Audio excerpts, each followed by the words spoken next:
Divya Himachal TV में आपका स्वागत है। आप देख रहे हैं आज दोपहर हिमाचल। आइए शुरुआत करते हैं दोपहर तक की कुछ चुनिंदा खबरों से। ठियोग में विधायक के साथ लोगों ने किया थाने का घेराव। सड़क से खेत में जा गिरी बेकाबू कार, रात को ड्राइवर की मौके पर ही मौत। सोनिया और राहुल पर अनुराग ठाकुर का हमला, बोले पुलवामा पर पाक के कबूलनामे से खुली कांग्रेस की पोल। खनन माफिया के बेलचे से रेलवे का पुल खतरे में, नगरोटा सूरिया में मंडराया संकट। और डलहौजी में भूत पुलिस से फुर्सत के बीच सैफ अली खान ने जानी चंबा रियासत। अब समाचार विस्तार से। अपनी मेहनत की कमाई का पैसा वापस न मिलने से परेशान सोसाइटी के खिलाफ विधायक राकेश सिंघा सहित उपभोक्ताओं ने शनिवार को ठियोग में धरना देकर जोरदार प्रदर्शन किया। विधायक और उपभोक्ताओं ने सोसाइटी पर पॉलिसी की समय अवधि पूरी हो जाने के बाद भी मैच्योर हुई धनराशि न देने का आरोप लगाया है। उपभोक्ताओं ने अपने खाते की धनराशि को वापस दिलाने के लिए सरकार व प्रशासन से भी हस्तक्षेप की मांग की है। उपभोक्ताओं ने अपने अधिकारों की लड़ाई के लिए एक कमेटी बनाई थी, जिसमें चांद ठाकुर को अध्यक्ष चुना गया।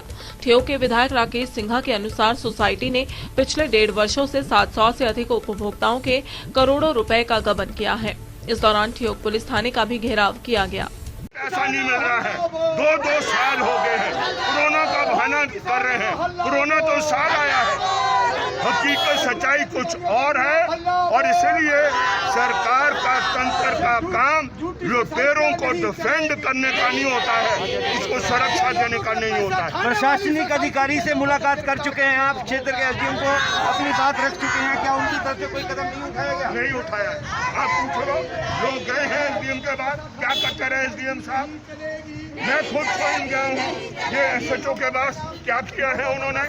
नहीं किया है, ये रियलिटी है। तो देखिए, प्रशासनिक अधिकारियों की ओर से भी कोई कदम ना उठाए जाने को लेकर जो है अब लोगों में गुस्सा देखने को मिल रहा है। किस तरह से क्षेत्र के लोग जो है भड़क उठे हैं, क्योंकि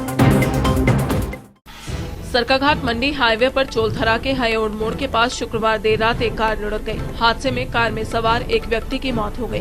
बताया जा रहा है कि रात को कार लुढ़ककर 10 से 12 फुट नीचे खेत में जा गिरी और चालक ने मौके पर ही दम तोड़ दिया। डीएसपी सरकाघाट चंद्रपाल सिंह ने कहा कि सीसीटीवी फुटेज के मुताबिक कार चालक अवाह देवी की तरफ से सरकाघाट की ओर जा रहा था कि अचानक कार अनियंत्रित होकर सीधे खेत में जा गिरी। पुलिस मामले की छानबीन में जुट गई है। मृतक की पहचान विक्की कुमार गांव कोठी बहल के रूप में हुई है। पाकिस्तान के मंत्री द्वारा पुलवामा हमले में पाकिस्तान का हाथ होने की बात स्वीकार करने के बाद अनुराग ठाकुर ने राहुल गांधी और सोनिया गांधी पर जमकर हमला बोला। केंद्रीय वित्त राज्य मंत्री ने कहा कि राहुल गांधी और सोनिया गांधी पाकिस्तान और चीन की भाषा बोलते आए हैं। पाकिस्तान के मंत्री द्वारा हमले में पाकिस्तान का हाथ होने की बात संसद में स्वीकारे जाने के बाद से यह बात साबित हो गई है। उन्होंने कहा कि जवाहरलाल नेहरू से लेकर जितने भी कांग्रेस सरकारें देश में रही हैं, सभी चीन और पाक परस्त रही हैं। उन्होंने कभी भी भारत के हितों के लिए कोई भी दिलचस्पी नहीं दिखाई। अनुराग ठाकुर शनिवार को जिला मुख्यालय पर दिशा की बैठक की अध्यक्षता करने से पूर्व पत्रकारों से बातचीत कर रहे थे। अगर पाकिस्तान को भी मुंह तोड़ जवाब दिया तो नरेंद्र मोदी जी ने और भारतीय सेना ने पुलवामा हमले में जो आरोप लगाते थे, आज उनको मुंह की खानी पड़ी, क्योंकि देश और दुनिया को पता चला है कि पाकिस्तान का इसमें हाथ था, लेकिन कुछ कांग्रेसी नहीं मानते थे। जब पाकिस्तान के मंत्री ने स्वयं संसद में माना कि ये इमरान खान की बहुत बड़ी उपलब्धि थी, तो इससे राहुल गांधी जी और सोनिया गांधी जी का चेहरा भी बेनकाब हुआ है। और किस तरह से पाकिस्तान और चाइना की भाषा बोलते हैं, ये भी देश को पता चला है। पंडित नेहरू से लेकर कांग्रेस की सरकारों के समय चीन के आगे इनकी नीति क्या रहती थी, सब जानते हैं। और जब चाइना अतिक्रमण करने की बात करता था, तो राहुल गांधी चाइनीज एम्बेसडर के साथ सूप पीने जाते थे, ना कि भारत की पक्ष रखते थे। नरेंद्र मोदी जी और भारतीय सेना ने चाइना को मुंह तोड़ जवाब भी दिया है।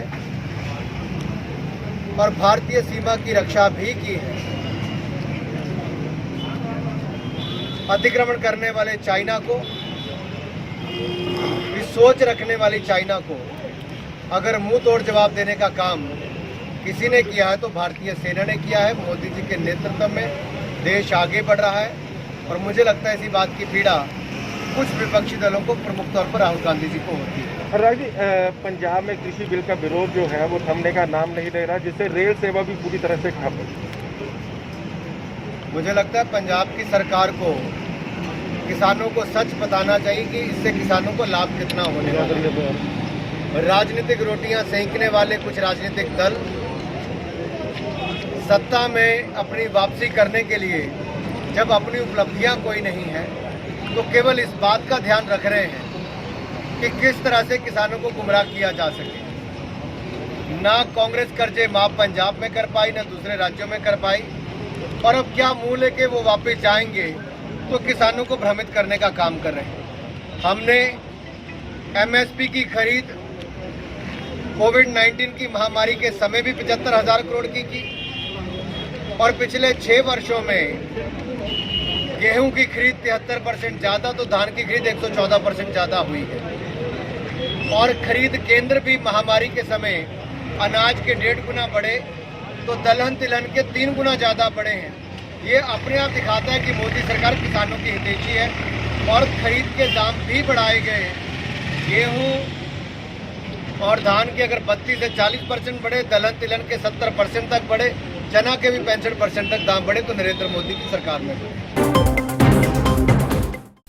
कांगड़ा के नगरोटा सूरिया के गजखट किनारे रेलवे ब्रिज के पास सुबह दर्जनों के हिसाब से ट्रैक्टर अवैध खनन कर पुल के लिए खतरा पैदा कर रहे हैं। हैरानी की बात है कि पुल के नीचे सुबह 4 से लेकर 7 बजे तक पत्थर, रेत और बजरी धड़ाधड़ निकाली जा रही है, पर किसी को कानो कान खबर तक नहीं है। लोगों का आरोप है कि खनन माफिया यहां से लाखों का माल लूटकर पुल को खतरे में डाल रहा है और उस पर कोई भी कार्रवाई नहीं की जा रही।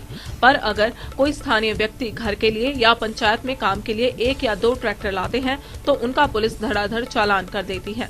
इस संदर्भ में डीएसपी सिद्धार्थ शर्मा ने कहा कि अवैध खनन करने वालों पर कड़ी कार्रवाई की जा रही है। अवैध खनन करने वालों को किसी भी सूरत में बख्शा नहीं जाएगा। पर्यटक नगरी डलहौजी के जंद्रीघाट पैलेस में इन दिनों चल रही हॉरर कॉमेडी फिल्म भूत पुलिस की शूटिंग के दौरान फुर्सत के क्षणों में फिल्म अभिनेता सैफ अली खान ने चंबा रियासत की राजवधु एवं विधायक आशा कुमारी के साथ भेंट की। आशा कुमारी ने सैफ अली खान का स्वागत कर उन्हें चंबा की समृद्ध लोक संस्कृति के बारे में बताया। उल्लेखनीय है कि सैफ अली खान भी पटौदी रियासत से संबंध रखते हैं। ऐसे में चंबा राजघराने के संबंध में जानकारी हासिल करने के लिए वे भी काफी उत्सुक दिखे। इस दौरान उन्होंने आशा कुमारी के साथ चंबा रियासत और डलहौजी के बारे में विस्तृत चर्चा की। सैफ अली खान ने चंबा की ऐतिहासिक चीजें भी निहारी। उल्लेखनीय है कि जंद्रीघाट पैलेस राजवधु आशा कुमारी का निवास स्थान है। इस पैलेस में अब तक कई बॉलीवुड फिल्मों की शूटिंग हो चुकी है।